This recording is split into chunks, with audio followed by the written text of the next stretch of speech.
favorite sport. I like the way they dribble up and down the court, just like I'm the king on the microphone. So it's Dr. J and Moses Malone. I like slam dunks and taking it to the hoop. My favorite play is... Welcome all sports fans to another edition of Around the Rim. I'm your host, the Dudster, Nestor Dudley, and along with longtime friend of this show, Reverend Bernard Stroud, coach of the Lakers. Reverend Stroud, welcome aboard. Welcome back. Good to be here. Now, I know you were upset with me last year, Reverend Stroud, when I gave your slot to your nephew, Beanie Amos, but, you know, Rev, you can't be greedy. It was 17 years. I never had Beanie on the show as my guest. I know that was surprising. I was elated to see him on the show.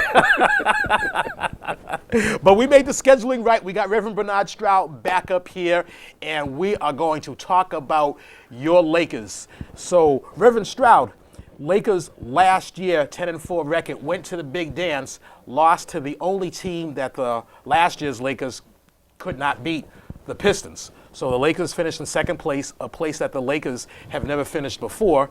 And at the start of this season, Reverend Stroud, Lakers were looking good. They were 3-1. Yeah, they were 3-1, and things, so to speak, you think it was looking up. But Coach Beanie Amos it came to me and said things were about to change. and it was like a deja vu. I was just going to say, he told me the story with that because back in the 2006 season when you guys were defending your title, you Lakers started 6-1. And Beanie was elated. It looked like it was going to be a successful defense of the title, at the very least to go back to the madness. And you had told Beanie things are about to change. He accused you of being paranoid, and what happened the second half of the season? Lakers went 1-6, finished 500, and missed the madness. Oh yeah, that was. But you could see the ebb and flow of what was about to take place, and as Beanie said this past few weeks ago, that things were about to change, and I can understand why he said that because one of our main ball players, he had gotten hurt.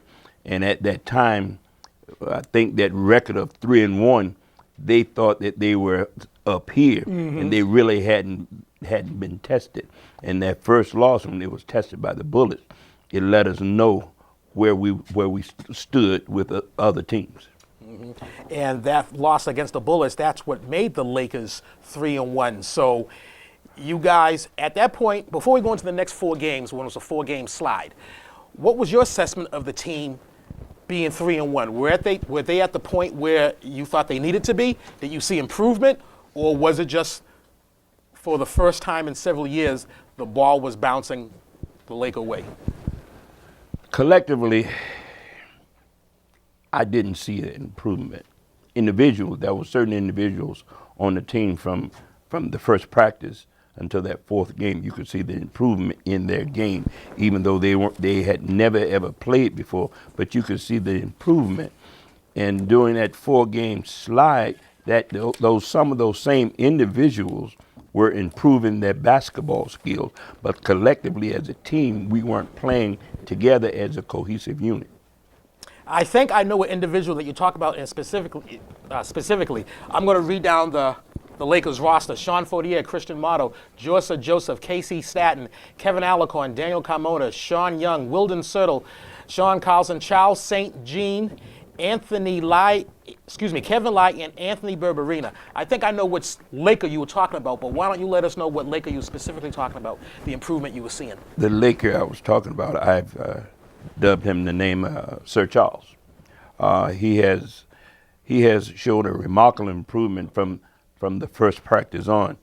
And I can remember from the first practice on that I was up in his face because I knew that the type of talent that he had. And he never said a word, he never backed down. He just, through his effort, he just tried harder and harder, and he's just like a sponge. He's picking up everything just so easily. And before the season's over, he's going to be even better than he was 3 games ago. Everybody who knows you and coaching in this league, you favor the big men. You have always favored the big men. You have always spent more time with the big men. So, and anybody also knows, especially former players of yours. Matter of fact, I seen a former player of yours today whose face you used to get into up in. Schneider Lewis. I see Schneider Lewis today. Wow. And he wanted to know if you was still there getting in people's faces. I'm like, oh yeah, the Lakers what? So the point I'm trying to make is anybody who has ever played for the Lakers, they know that when Reverend Bernard Stroud gets up in your grill, but this might even been the earliest you got into any player's grill, the very first practice. Very first practice, because based on his size, he wasn't playing according to his size. He was playing soft. And a man like Sir Charles, you're supposed to, people feel your presence on the court. And as time has gone on, even in practice, people, the players feel his presence on the court. So now at game time, you know that he's on the court. There are some people who are just out there, who they're not hiding, but they just don't have that tough mentality. And Reverend Bernard Stroud, that sound you hear, you know it oh so well. You are caught up in the MNBL web. And what this segment is that I have up until 3 minutes to ask my guests anything that I want, and it may or may not have to do with the Malden Neighborhood Basketball League. So, Reverend Stroud, we're going to talk about your nephew. We're not going to talk about B-names. We're going to talk about your other nephew, Bernardo Stroud. Him, Jovan Walcott, Milton Osborne, all kin folks, they're leading the nation, the Hoodem Nation. They are 10-0. 2 years ago, the Sixers set a league record by starting 12-0. They lost their 2 regular season games, but they went on and they became the champions. Last year, the Pistons broke that record, 13-0. They lost their final game to the Bullets, went on to be the neighborhood champs. Now, your nephew's team, the Hawks, who you've had a storied history of beating Hawks coaches, are 10-0. Do you think that team can run the table? That's what people are asking. In all probability, yes, they can. They can run the table. Would it be advantageous for them to do so? It remains to be seen. Hawks have 4 games left. Reverend Stroud, I didn't mean to cut you off. 4 games left, and one of the 4 games are against the Lakers. When it comes to the Lakers, I'm very partial to the Lakers. I'll tell you point blank, I like my chances against the other 17 in this league. It's just a matter of the players going out there to execute the game plan that I and Beanie Amos and Coach Will Shaw give them. We all have the mindset of we know how to attack every defense, every offense. So it's up to the ball players to carry out what we're doing. But going back to Bernardo, who I deem called Sticks, it's okay to win all those games, but it's just number 16. Got to win that 16. You got to win number 16. So if you can go 15-0 and 15-1, if you lose that 16, you've lost the whole season. So it's all about game 16. So I don't care about 10-0 and 12-0. It's number 16. And not only have you lost the whole season, for the rest of your life, if you're Bernardo Stroud, you have to listen to your uncle Bernard Stroud laugh at you. Reverend Stroud, you are officially out of the web. Back here in the studios of HI, I'm your host, the Nesta Dudley, along with Reverend Bernard Stroud, coach of the Lakers. And Reverend Stroud, before we get into the Bullets, we always have to talk about the Bullets. The next 4 games that the Lakers had, the Lakers dropped the next 4 games. And it's no secret who was out. It was Sean Fortier, the man you call Snowflake. Your grandson was out of those 4 games. What makes your grandson so valuable to this team? He understands geometry, meaning he understands angles. He doesn't jump high. He doesn't run fast, but he understands the game. I told him 3 years ago, before he played his first game, to understand the game. And he understands the nuances of basketball. He doesn't score a lot of points, which sometimes I told him he should be selfish. But if you look down the line, he's got X amount of rebounds, and he's probably our assist leader also. Bullets Coming into this weekend. The Purple Boys only have 1 game, and how the standing goes, and we're going to see momentarily, the Hoodem Hawks, they're undefeated. They're on top of the land, 10-0. Bullets on a 2-game schneid, they're 7-4. Kings are 7-4. Lakers, Sixers, both 5-5. This weekend is very important for teams 2 through 5 in their slots. But the Lakers, if they want to make a run, they got to go past the Bullets. And over the years, that has never been an easy task.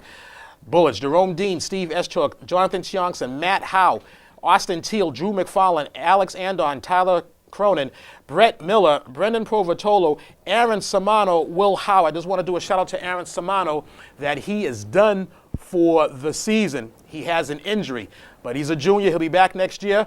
I'm told he's a damn good football player, and he has some Ivy League schools looking at him. But without Aaron Samano, it's still a tough task to try to get by those Bullets if you want to go to the madness. For over 20 years, the Bullets and Steve Wright has been a nemesis in my side. I believe this weekend, if we are able to get past the Bullets, that will go a long way for the Lakers for the rest of the season. If we can get past the Bullets, I believe the kids' confidence will be even higher. I'm saddened by the big man going down. I don't wish anybody any hard feelings about the injuries, but I like my chances even better with the big man out there because he is a mountain of a man, and I, like you said, I'm partial to big men, and I like Samano, and Samano, I hope you get well soon. And, Bullets have a couple other big men. Brendan Provatola, much improved from last season. Jerome Dean is the unquestioned leader of that team. You have the Howe boys that are doing good. Austin Teal, first-year sophomore in contention for Rookie of the Year. I mean, that's just a solid squad. This team, Reverend Stroud, only had to pick up 4 players in the draft, and 3 of the 4 players had high school basketball experience. They are a solid squad, but I think that, in my opinion, the energizer bunny on that is Provatola. He's nonstop, offense, defense. He's constantly moving, constantly fighting for loose balls, fighting for rebounds. I believe if we're able to neutralize him more than what we did before, our chances will go up. And he brings a certain energy to that squad. Yes, he does. And I'm not taking anything away from anyone else. You got the Howe brothers, especially the bigger one. We have to always put a body on them. If we're able to play up to what I think we can do, I believe that we can maybe come away maybe 1 or 2 point win.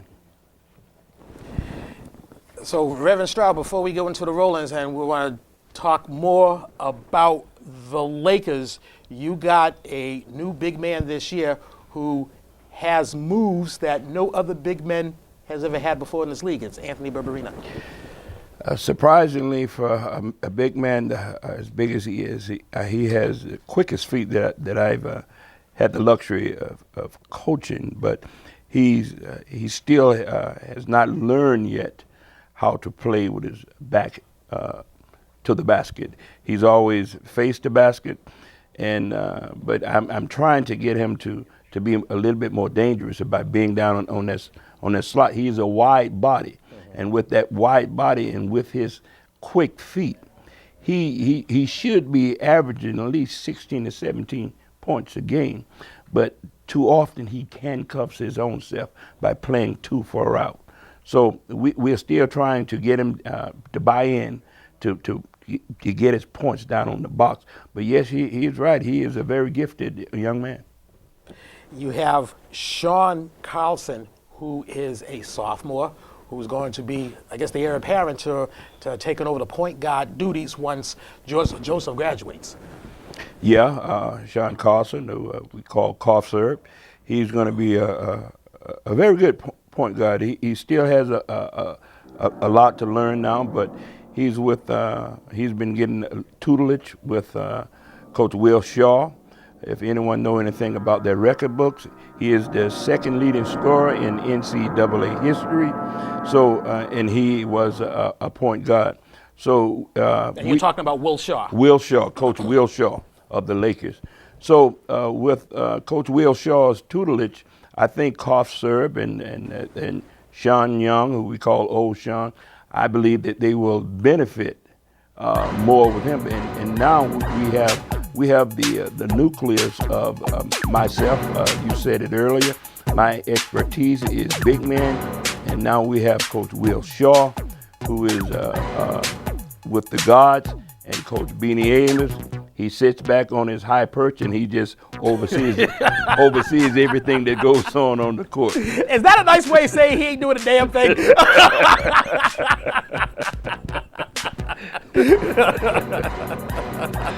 You don't have to answer that because you just been saved by Go Ref Go and Waldo. So they hear the music. Is that time to go into the Rollins? So let's go into the Rollins. Reverend Bernard Stroud does not have to answer that question. This past week, the week of February 13th, the Pistons over the Sonics. The Pistons over the Sonics, 60-58. Carmelo Leal scores with 37 points as the Pistons improve to 2-8. The Sonics drop to 2-8. Wilcox, high man for the Sonics, 23 points. Hawks versus Bullets. Joseph to Kelly. Dean taking it to the cup. You got to play Jerome Dean game. You got to drive. How? Joseph. You can't You're supposed to. like that. You're supposed to make those bunnies, big man. You gotta make those bunnies. Just throwing it. Teal I don't with even the think take. making an attempt. It's funny. Teal cleans it up. This is a bunny. Teal. Teal got away with a push off. You see that, Brad? Dean Teal, Austin Teal, stroking all three of these. Matt Howe. Matt Howe gets the shooter's roll. Joseph to the rack in the second half. Proctor doing work. Kyle White taking it to the hole. Nice pass to Kyle White. And thank goodness. Howe cuts the Crayola. Nice one. There you go. Dean strong to the rim. There you go. Takes it out for a three. And White cleans up the three ball. Jerome Dean beyond the arc where everything is three. Dean, he's just going to walk through. Isaiah Kelly strokes it deep, and I don't think it's reboundable. Austin Teal fakes Kyle White out of his BVDs. Jerome teardropping, Jerome Dean rather. Kelly puts it back as the Hootamation beat the Bullets in overtime, 62-60. Ali Joseph, high man for the Hawks, 17 points. Jerome Dean led all scores with 23 points as the Hawks are still pitching a shutout, 10-0. Bullets drop to 7-3. Third game, we talk about upset city. Celtics over the Kings, 50-47. Eddie Giovanni, easy for me to say, high man for the Kings, 15 points. Hopkins led with 13 points. Next game, we go to Sonics Kings and Keegan Wilcox down low doing work. O'Keefe cleans it up. Crosby beyond the arc where everything is three. Joe O'Keefe in position. Next thing you notice. DiGiovanni cashes in on the theft. Witchy filling the lane. Crosby cleaning the Crayola. Way too close. Absolutely, but it can't be helped. This is not how we do it. Joe Babyface O'Keefe on the left side. Left-hand side. And Williams doing it to royalty. Kings over the Sonics 66-52. Williams, high man for the Sonics, 12 points. O'Keefe led all, scores with 24 points. As Kings improve to 7-4 and the Sonics drop to 9-2. Second game, you cannot confuse the Bullets with the overtime Kings. The Bullets got swept this past weekend, both games in overtime, 69-67. Jerome D led all, scores with 21 points as the Sixers improve to 500. Basketball 5-5, and the Bullets drop. Next game, Lakers Kings, Berberina down low, doing work. That's Lakers Celtics. St. Jean cleans it up. Hopkins with the deep double. St. Jean, the and one. Alicon, basket hanging. Munyon strokes it deep, and I don't think it's reboundable. And I got a chuckle out of Reverend Bernard Stroud when he said Alicon. I said Alicon, basket hanging. Carlson down the middle. Hopkins is going to stroke all three of these. Hopkins doing the triple. Now I'm seeing Bernard Stroud getting upset all those threes. And Carlson, straight butter. Hopkins carrying the emerald. St. Jean in the Crayola. Christian motto with the old school finger roll, bringing memories back to Reverend Bernard Stroud. The final frame, Exil, strong to the cup. St. Jean for two. Verena getting his swerve on.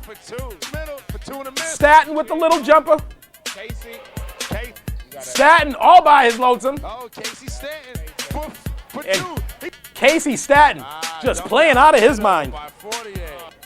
Alarcon, he's still a basket hung in Reverend Stroud. He's swinging. 40-year to Berberina, to Alarcon. Hopkins with the deep deuce. Chris Munyon is going to stroke all three ODs. Lakers victorious over the Celtics 72-64. Fredo Exil led the Celtics with 18 points. He could have had more, but it didn't happen. Folks who were there know why. Anthony Barbarino led all scores led all scores with 21 points as the Lakers improved to 500 ball, 5-5. And now we're on to our weekly Around the Rim awards. So let's kick it! Player of the week this past week, Jerome Dean. Even though the Bullets are the anti-overtime Bullets, Jerome Dean, 2 solid games. He did his part to try to come away with 1 victory. Player of the week, Jerome Dean. Coach of the week, Paul Conrad. When you hang your banner, as they are the 20-9 champions, when you hang your banner, you obviously want to win that game. The Pistons, they won their season opener. They've lost 7-8 straight games, but they won the game that they hung up the banner on the Sonics for the second year in a row. The defending Neighborhood League champs hanging up the banner on the Sonics, and one Jeremy Rocker does not like that. Coach of the week, Paul Conrad. Team of the week, who them Hawks? Them Hawks are the team of the week. They're undefeated. And woo of the week goes to Joe Young of the Celtics. Joe Young thoroughly entertained me this past weekend. Joe Young is really officially the head coach of the Celtics, because all the coaches down there, especially the head coaches, at one time or another, they've gotten to a little disagreement with our commissioner, Ken Mazzarz, but Joe Young was out of control. And what was so funny about that, Reverend Stroud, is that Joe Young didn't even listen to the question. He blew up. He lost control. He lost control and didn't even hear the question until others had to say, Joe, slow your roll. He didn't say that. He said this. Joe Young thoroughly entertaining me this past weekend. This woo is for you. Woo! And now to the official stats. Remember, if it doesn't look like this, it just take official. Who them Hawks? Them Hawks undefeated, 10-0. Bullets, Kings, 7-4. The Bullets, who once looked damn near unbeatable, dropped 2 straight. Sixers, Lakers, 500 ball, followed by the Celtics, who get better every week. The record might not indicate it, but they do get better every week. Pistons climbing out of the cellar. The new team that's in butt naked last is the Sonics, 2-9. Go Ref Go's favorite category, the Dirty Dozen. Okay, Go Ref Go waiting for it all week. Okay, I was going to say Go Ref Go ain't going to chime into that. I was right? slow in the draw, sorry. Right now, Go Ref Go, the Dirty Dozen all is medalists. Sonics 11, followed by Pellegrini. Witchy moved down to 3rd place. Exil, Chabre, Samano. Samano's not going to go any further. Unfortunately, he is out for an injury. He's not going to go any further. I don't know if that's a good thing or a bad thing as far as this list goes, but in any case, Will Howe, stay on the list. Yeah, Will Howe, Jaman, Carmelo, Abdu, El Atlune, Leonard, Noel. That's this week's Dirty Dozen. This week's games, first game, Sixers, Pistons, second game, Celtics, Kings, third game, Bullets, Lakers, and how is that wrong, Waldo? Kings don't play Saturday. That's not the schedule I get. So who has that second game? Played the Celtics last Saturday. Well, in any case, that third game, Bullets, Lakers, is not in the Purple's best interest at this time. Sunday's game, Sonics, Hawks, Pistons, Bullets, Sixers, Kings. Madness on their minds in that third game between the Sixers and the Kings. Waldo's telling me that that second game Saturday is not correct. We have to do some investigating on that, but this is live television, so I'm just going to move on to the next slate. Black History Month, February, this is your Black History moment. Hiram Rhodes Revels. 1827 to 1901, he was the 1901. He was the first African American to serve in the United States Senate. Since he preceded any African Americans in the House, he was the first African American in the U.S. Congress as well. He represented Mississippi in 1870 and 1871 during Reconstruction. As of 2009, Revels is one of only 6 African Americans ever to have served in the United States Senate. That is your Black History Moment. Around the Rim, when you can see them, those are the times. Public Channel, Channel 3 Comcast, Channel 28 Verizon. When to watch them? On the Educational Channel each Tuesday through Thursday, 3 p.m. Comcast Channel 15, Verizon Channel 24. The game of the week every Friday, Saturday, and Sunday. And the game of the week this week, Celtics versus Sonics from February 7th. Where to read them? Each week in the Morning Evening News. And if you're too cheap to spend a little bit more than 50 cents, that's right, Reverend Stroud, I did say 50 cents, you can read about it in the MNBL19.tripod.com, which is the official website of the Malden Pro Basketball League, or ATRlive.com, which is the official online home of this show. So in these last 2 minutes, Reverend Stroud, Second game is Hawks Celtics. I'm told by Waldo the second game is Hawks Celtics. I don't know how my schedule is so wrong, or maybe I just got Google-eyed, but in these less than 2 minutes, in order for the Lakers to advance, they have to get past the Bullets. But then the Hawks, the Hood'em Nation, are waiting in the wings the following weekend. That team is undefeated. Well, the team is undefeated. Now they holds no water with me. Like I say, I'll task them not even thinking about the Hawks or Sticks. The main focus is going to be a tough struggle this week with the Bullets. It's always a knockout, drag-out fight with the Bullets. Coach Steve Wright is always doing his best to beat the Lakers, and I'm doing my best to beat the Bullets. During the course of the game, there's no love lost. He's my friend after the game, but during the game, there's no love lost. But it's going to be a struggle. I believe it will be a close game, and I'm hoping that the Big L will be the last one standing, not with a loss, but with a win. And but like I say, I can't pick either one. But if I had to pick, I'm definitely going with the Lakers. If we play up to our capability, and if we can make some key stops, and if the ball bounce in the right way. And I'm looking from above, not trying to ask him to let us win, but just hope those guys see the show and they know what I'm talking about. So if the balls bounce our way, I believe we can stand a good chance of winning. Reverend Bernard Stroud, as always, this 30 minutes flies by. Yes, it does. So I just want to thank you for becoming a guest on this show, and hopefully your Lakers will be up here in the 1 hour season madness. But until then, I just want to say buenas noches, hooches, cooches. I came in peace. I live with love. This is for the red, the black, and the green, and I'll be seeing you at the games.